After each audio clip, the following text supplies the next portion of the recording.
Coucou tout le monde, j'espère que vous allez tous très bien. Alors aujourd'hui je vous retrouve pour une nouvelle vidéo, une vidéo pour vous expliquer comment fonctionne la veileuse. Donc là je suis dans l'étable, la veileuse est juste derrière moi, donc je vais vous montrer ça tout de suite sur un autre plan.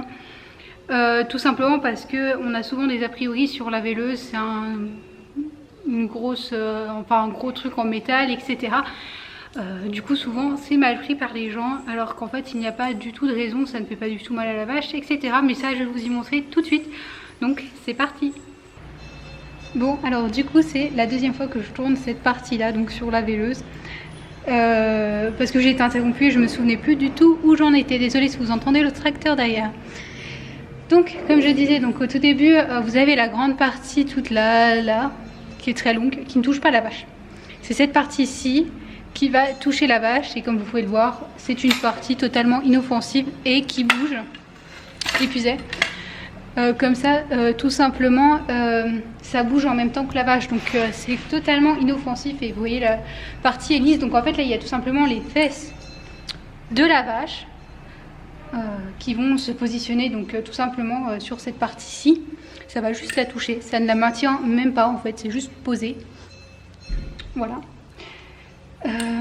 Que dire, là ça se bouge également de cette façon, voilà, donc cette partie là tourne pour plus de praticité.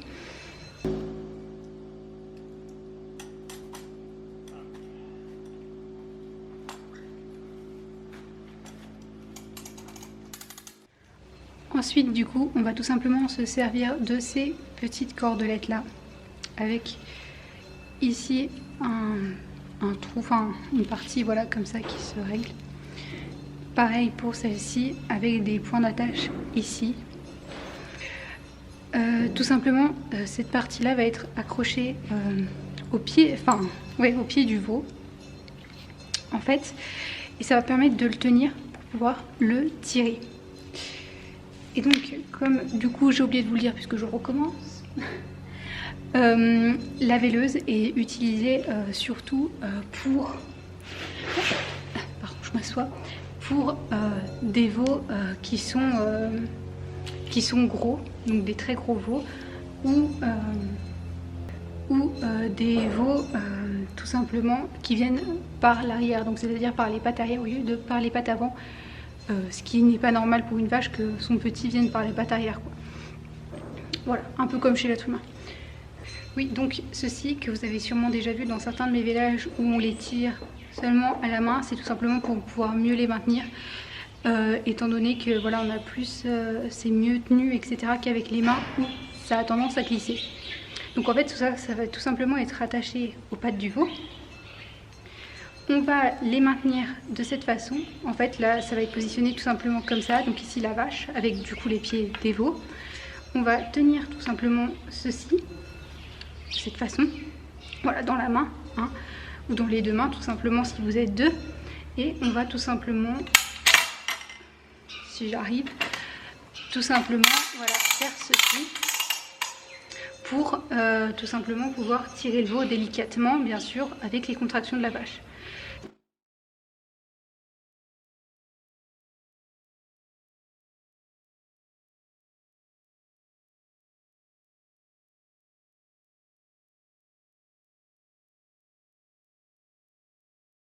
Tout simplement que quand vous êtes une personne toute seule, la vache est grosse, enfin voilà, c'est un animal beaucoup plus gros que nous. Le veau est très gros, sont très gros également, puisque c'est pour ça qu'on le fait avec la veileuse. C'est tout simplement quand les veaux sont très gros, c'est tout simplement que ça va être beaucoup plus dur à tirer. Et vous tout seul, vous ferez rien en fait. Tout simplement, vous allez tirer, mais il n'y a aucune, enfin vous n'avez pas la force pour faire. C'est pour ça que la veileuse intervient, tout simplement parce que la veileuse, elle a la force, il me semble, si je ne dis pas de bêtises, de 10 hommes. Voilà, donc quand vous tirez, ça fait comme s'il y avait 10 personnes qui tiraient, bien sûr en délicatesse, mais c'est tout simplement que voilà, les veaux, s'ils pèsent 40, 50 kilos, allez les tirer quoi. Enfin, un veau de 40 kg c'est plus simple à tirer, mais un veau déjà qui fait dans les 50 et quelques kilos, vous avez beaucoup plus de mal à le tirer. Donc c'est là où est-ce que ça intervient. De toute façon, vous avez des images au fur et à mesure, je pense que je vous aurais mis ça pour vous imaginer un peu plus. Mais du coup, voilà, ça va être tout simplement par pression comme ça qu'on va se faire au fur et à mesure pour pouvoir tirer les veaux. Le vélage peut aussi bien se faire debout pour la vache que couchée. C'est plus simple quand elle est couchée. Ça évite que le veau tombe, étant donné qu'il faut le rattraper. Aller rattraper un veau en plein vol d'une quarantaine, même d'une cinquantaine de kilos, c'est plus compliqué. Mais voilà, il est possible de le faire debout et couché. Le seul truc, c'est que si la vache se lève ou si la vache bouge, écartez-vous, sinon vous allez vous faire embarquer par la véleuse. Voilà.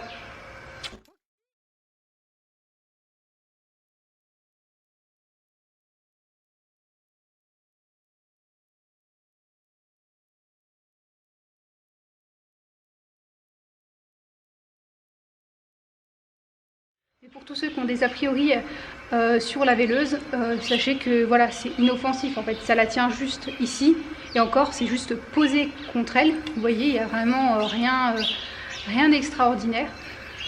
Et du coup voilà, j'espère que vous m'aurez bien entendu. Je ne sais pas du tout avec tous les bruits qu'il y a au fond, etc.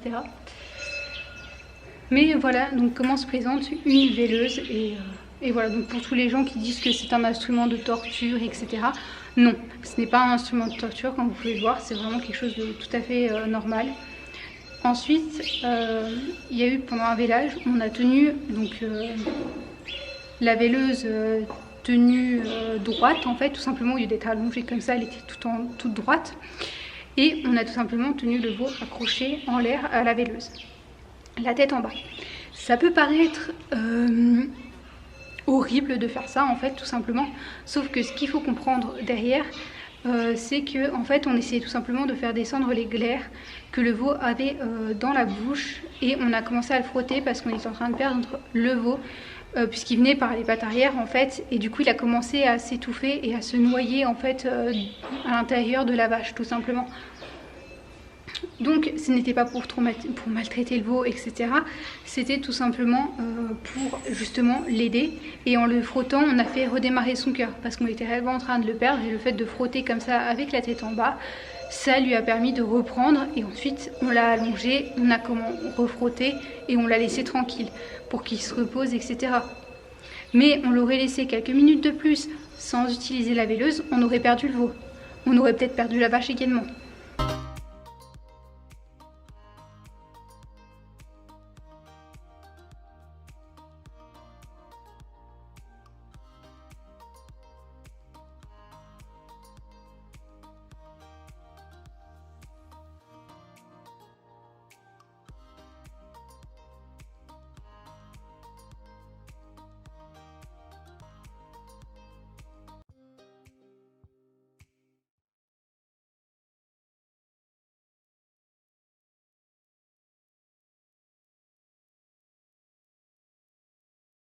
Du coup, voilà, faut pas dire que la véleuse est un instrument de torture ou quoi que ce soit, parce que ça ne maltraite pas du tout la vache, et le fait de l'aider, ça peut la sauver, comme ça peut sauver le veau. Voilà. Bon, Naroxy qui aboie. Bref, du coup, voilà, pour vous parler un peu de la véleuse, n'hésitez pas à me poser des questions en commentaire si je n'ai pas dit quelque chose, parce que du coup, vu que je le fais une deuxième fois, c'est un peu perturbant, mais voilà. Je préférais vous le recommencer plutôt que d'oublier quelque chose entre les deux, etc. Et puis voilà. Donc voilà, bah voilà, si vous avez des questions, n'hésitez pas à me les poser en commentaire. Sur ce, bah moi je vous fais plein de gros bisous, je vous dis à la prochaine. Ciao ciao tout le monde.